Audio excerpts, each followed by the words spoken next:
right, you've won a new job, there's money in it, everything's good, you're due to start on Monday, you get a call on the Friday, 2 lads are going to let you down, you think you can manage it, you get to the Monday morning, another 3 have dropped out. Today, we're going to discuss labour in the construction industry. We all know the trials and tribulations of actually getting men onto a job, from drug tests to pre-inductions to arguing about what everyone's going to be paid and everything in between. Today, we're going to delve into our best tips and tricks of how to solve this issue. Low productivity. Getting lads motivated will always be the hardest thing in our industry. We don't expect men to jump out of bed of a morning fully motivated to go to work. We know the trials and tribulations of this industry, but we do expect a fair day's work for a fair day's pay.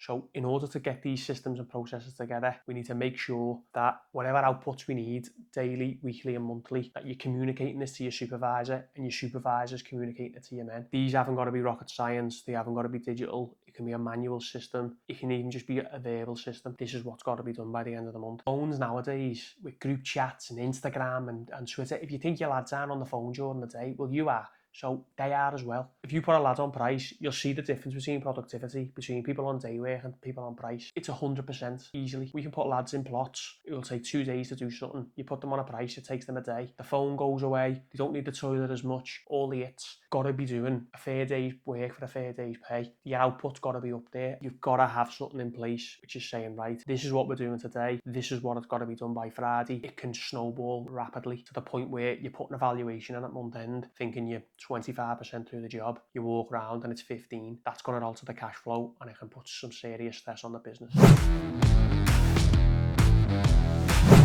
Inefficiencies, basic things like making sure all the fixings or your main materials are on site at least a few days before you need them, if not the week before. If you know the hoist's going off site and you're on a 10-story building, try and get your materials loaded out as early as you can. Lads don't want to be carrying really heavy stuff upstairs, 9-10 flights. You wouldn't want to do it, so the lads aren't going to want to do it. So really planning ahead in terms of getting materials onto each level. Even the most motivated gang, if there's nothing there to fix, that's the end of it. It's not, nothing's happening. It's really important to have the systems and processes in place to ensure that labour's never stood. In terms of inefficiencies, getting lads motivated can be difficult, but little things like if you can get them on a pick-up route so they know they're getting picked up and dropped off at the end of every day. The amount of output I've had from labour just because they haven't got to get the bus to site. You're not going to read that in a book, but that's huge in terms of keeping good morale on site, having a laugh in the van of a morning to start the day, going home together. They're the things that can really help drive a project.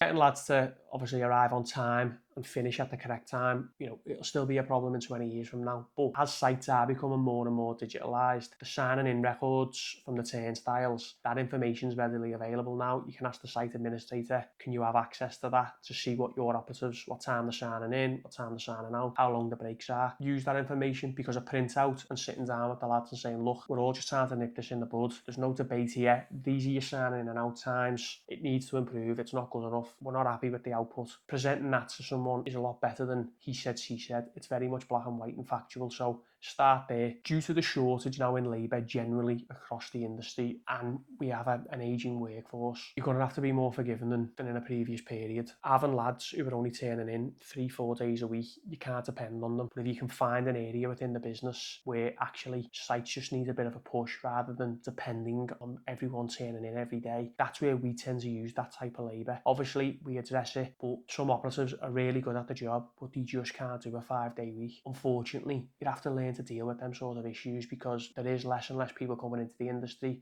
It's not that you're being taken for a ride or you're not, harsh enough with the lads. It's just a simple case of, well, actually I can have him in for 4 days, I'm only paying him for 4 days, and he's keeping the site slightly ahead of programme than depending on someone and they're not turning in. That's different.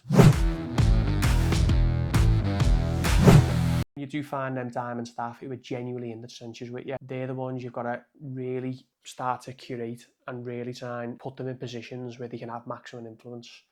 If you can make them a supervisor, foreman, onto contracts manager, They're the people who understand your values, how you want to run a company, how you want to do business, and they're getting it out to the workforce. When you do get the top operatives, work with them as much as you can. Let them know the plan in the business, what your long-term visions are, and why they're a part of it. In this day and age, when you've got a good group of lads and a good group of operatives, you've got to do your best to retain them. You've just simply got to do it. Now, if you've got a great culture, not everything's about money. If people like coming to work and know you're fair and reasonable, they're the moats you can put around your construction business nowadays, because if you can keep lads in work, look after your workforce, give them what they need, and generally the good ones will stay with you and will be loyal. You're always going to lose the odd few who want to leave you for £1 here and £1 there. It gets to a point though where you can't just keep paying them. Lads will stop looking at money after a certain while, and that's where you've got to come in with. Be a little bit more proactive with your benefits, what you can do to help to make their day better, and ask them what they want. Some people want promotions, some people want titles, some people just want money. That's people. So ask them, make sure you're meeting with them every quarter, and just when you're on site, how are you getting on, what's happening, things like that. Drug and alcohol testing is becoming more and more popular on sites, all for the right reasons. I actually know of a company who brought 13 new starters to a job on a Monday morning, 11 of which failed the drug and alcohol test. They were subsequently kicked off that job. It happens, but we do work in an industry with a high suicide rate. It is things that, as employers, we need to look at. A lot of lads do like a drink, especially if there's been a big game on Sunday, coming into work on the Monday. They've got to go into an induction, or there's a spot check on the drug and alcohol tests. These are things we've got to consider. Myself personally, I like to get people inducted on a Friday morning. It costs us money as a business, but we know operatives are going in there as fresh as they can be, ready to start work on the Monday.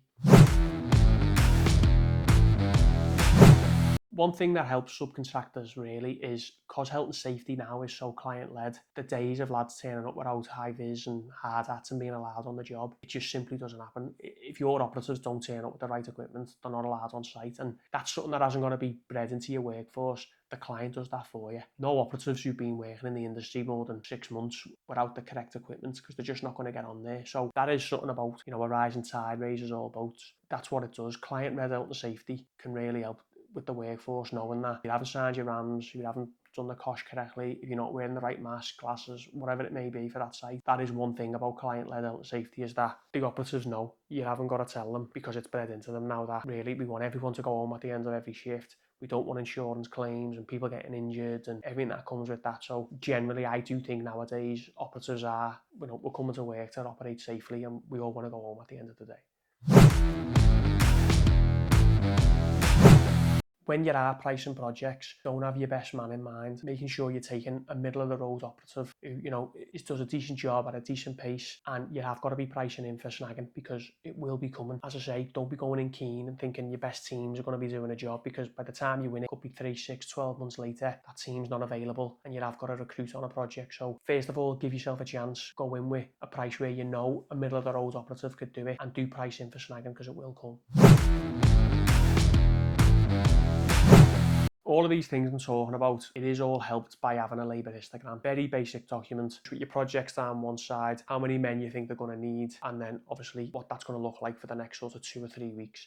I wouldn't look beyond that. It just gets a bit complicated, like 4 weeks max. You know what projects are like, things can go behind, things can be pulled in, but generally a very basic labour histogram, which we'll attach to this video on the bottom. You can download that for free. Again, very basic document. Use that. It'll give you a forecast of what you're going to need. It might help you think a little bit more about how projects are going and what's needed. It'll get you thinking, but that's our gift to you. There's no charge. The link's below, and use it. It will help you.